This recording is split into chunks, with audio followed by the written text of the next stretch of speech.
आप देख रहे हैं हड़प्पा टीवी, इतिहास का असली डीएनए। कृपया दोस्तों के साथ सब्सक्राइब करें।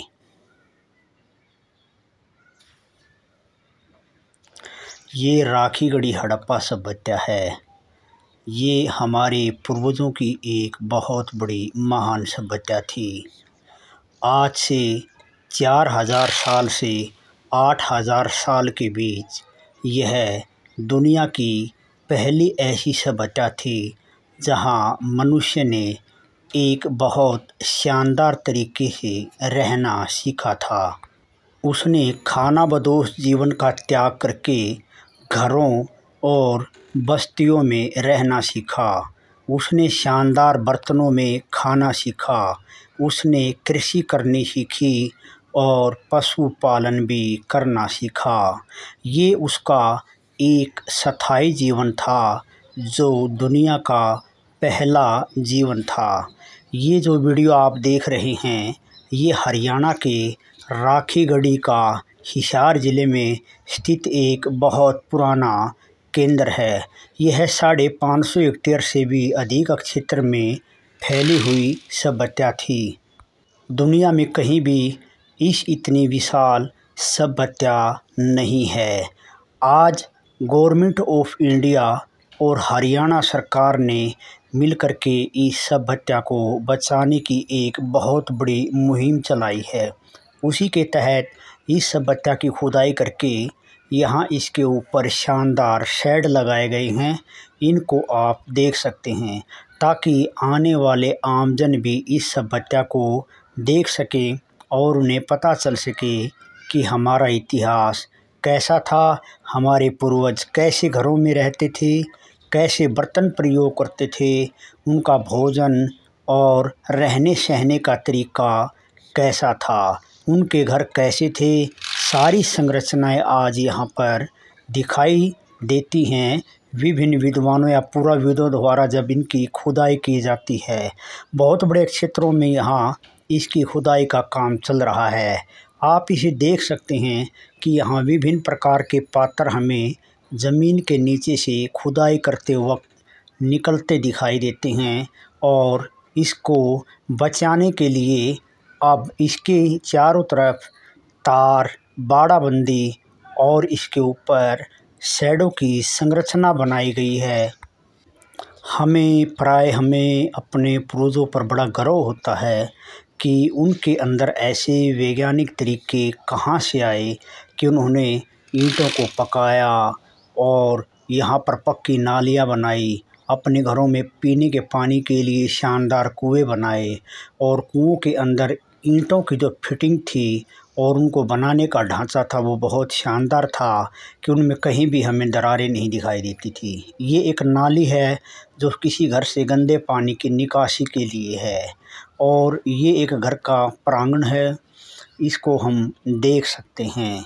इसके बाद दोबारा से हम इस कुएं के पास आए हैं, इसकी संरचना को देख रहे हैं कि कभी हमारे पूर्वज यहाँ से पीने का पानी उपयोग करते थे और ये चारों तरफ इसकी शेड और विभिन्न प्रकार की संरचनाएं बनाई गई हैं ताकि आमजन या दर्शक इनके ऊपर से चढ़ करके इनको देख सके, अपनी सभ्यता को जान सके कि वो लोग कैसे थे, कैसे रहते थे, उनके रहन सहन के तौर तरीके, भवन निर्माण की शैली, बर्तन बनाने के तरीके कैसे थे, उन्हीं सभी को यहाँ पर दर्शाया गया है।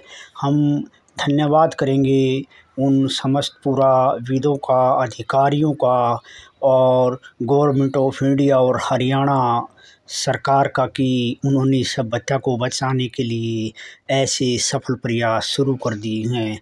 हमने कितने ही पत्र सरकार को लिखे कि वो इन संरचनाओं को पॉलीथीन के नीचे न दबाए वरन इनके ऊपर शेड बनाए और आम दर्शक या जन इसको देख सकें और विदेशियों को भी पता चल सके कि भारत की संस्कृति कैसी थी, ताकि उसके बारे में जो विभिन्न प्रकार की अनर्गल बातें हैं या मिथ्या भ्रम हैं, वो भी साक्षात आँखों से देख कर के दूर हो सकें। कितने प्रयासों के बाद मुझे लगता है कि वर्तमान सरकारों ने एक बहुत अच्छा काम इसको बचाने के लिए किया है। हम उन सब का धन्यवाद करते हैं कि इसको एक खुली संरचना के तौर पे छोड़ा, इसके चारों तरफ शेड लगाए गए हैं। इसको इस तरीके से बनाया गया कि आमजन, दर्शक या शोधार्थी या जो जिज्ञासु लोग हैं वो इसको देख सकें और अपने मन का भ्रम दूर कर सकें और मिथ्या जो भ्रम है वो भी दूर हो सकें। मुझे लगता है कि जब कोई भी भारतीय जब इसको देखता है इतनी निकट से, तो वह एक आशा और उत्साह से भर जाता है कि हमारे पूर्वज कैसे थे। यह एक हड्डियों का ढांचा भी छोड़ा गया है ताकि पता चल सके कि इन घरों में हमारे पूर्वज रहते थे। आप इसको पूरे वर्ष कभी भी निःशुल्क देख सकते हैं। यहाँ कोई मौसम की ऐसी संभावना नहीं है कि आप किसी मौसम विशेष में आए। सर्दी, गर्मी, बारिश आप कभी भी आ सकते हैं। यहाँ सड़क मार्ग, रास्ते सब कुछ बहुत अच्छे हैं। आप कभी भी इसको देख सकते हैं। ये पूरे वर्ष के जो 12 महीने हैं उनमें आप कभी भी यात्रा कर सकते हैं। आपको एक आनंद मिलेगा, एक सुकून मिलेगा इस सभ्यता को देख कर के कि यह दुनिया की प्रथम सभ्यता और सबसे बड़ी सभ्यता, ये जो हड़प्पा संस्कृति पाकिस्तान, भारत इत्यादि में फैली हुई थी, ये उसकी राजधानी थी राखीगढ़ी। ये एक बहुत विस्तृत और ऊंचे टीलों के ऊपर बसी हुई थी। सरस्वती और दृश्यवती नदियों के बीच या आसपास स्थिति की यह सभ्यता थी। अभी इसके ऊपर बहुत सी खोजें होनी बाकी हैं, लेकिन पूरा विदों द्वारा यहाँ के हर एक अवशेष को खंगाला जा रहा है और उसकी जांच की जा रही है कि यह कितनी पुरानी थी, कैसे लोग यहाँ रहते थे, यहाँ क्लाइमेट कैसा था, कैसे अनाज यहाँ पैदा होते थे, कैसा पशुपालन यहाँ किया जाता था, कौन सी नदी बहती थी। और इसके बारे में उन मिथ्या भ्रमों को भी रोकने में मदद मिलेगी कि यह सभ्यता नष्ट हो गई थी। ऐसा कुछ नहीं था। इस सभ्यता को अत्यधिक जनसंख्या होने के कारण दूसरे स्थानों पर यहाँ से लोग स्थानांतरित हो गए थे, रहने के लिए चले गए थे। बहुत सी सभ्यताएं तो आज ऐसी हैं जिनके ऊपर आज भी लोग बसे हुए हैं। राखीगढ़ी के ऊपर इस पूरे टीलों पर लोग आज भी बसे हुए हैं, 3 टीलों को छोड़ करके जो मुख्य नंबर की 4 साइट है। इसे पता चलता है कि यहाँ के जो लोग हैं उनके पूर्वज यहीं रहते आए हैं, उन्होंने इस गाँव को छोड़ा नहीं, यहीं के यही वो रह रहे थे। आगे भी संभावनाएं जो है वो तलाशी जा रही हैं इसके आसपास के गांव में भी कि यहाँ कब से लोग आए, चारों स्टेज जो है ना वो किस प्रकार से, कैसे, कहाँ किस क्षेत्र में थे। जैसे कि early Harappan, mature Harappan, late Harappan और मॉडर्न हड़प्पन, चारों के चारों स्टेज यहाँ पर मिलते हैं, जिसे सिद्ध होता है कि यह एक हड़प्पा क्षेत्र की राजधानी थी। चारों तरफ का व्यापारिक केंद्र था यह। यहाँ से लोग दूसरे क्षेत्रों में आते और जाते थे।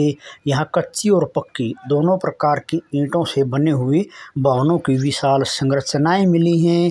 यहाँ पर एक तरह से भट्टियाँ भी मिली हैं, स्वर्ण आभूषण भी मिले हैं, विभिन्न प्रकार के पत्थरों से बने हुए मणिये, ब्लेड काटने वाले वो भी मिले हैं, विभिन्न प्रकार के मटकों की, बर्तनों की संरचनाएं यहाँ पर मिली हैं, अस्थि पिंजर भी मिले हैं कि यहाँ के लोग पहले अपने मरने वाले लोगों को वो भूमि के अंदर दफनाते थे, उसके चारों तरफ भोजन बर्तन रखते थे।